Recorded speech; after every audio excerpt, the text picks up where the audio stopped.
Oliver Goldsmith was born in Ireland at some point in the beginning of the 18th century or in the early part of it.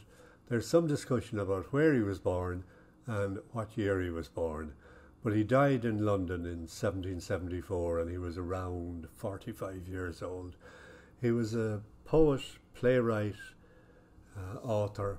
His best known book is probably The Vicar of Wakefield. His best known play, She Stoops to Conquer. His best known poem, The Deserted Village. And here's a small little snippet from that poem.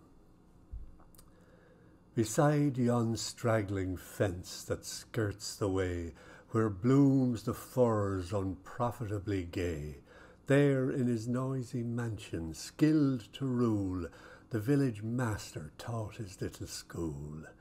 A man severe he was, and stern to view. I knew him well, and every truant knew.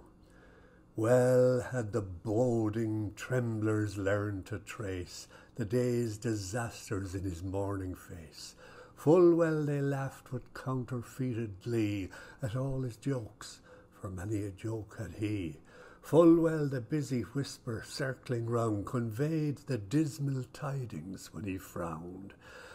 Yet he was kind, or if severe in aught, the love he bore to learning was in fault.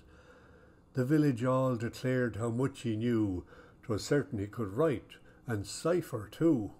Lands he could measure, terms and tides presage, and even the story ran that he could gauge. In arguing too the parson owned his skill, for even though vanquished he could argue still, while words of learned length and thundering sound amazed the gazing rustics ranged around.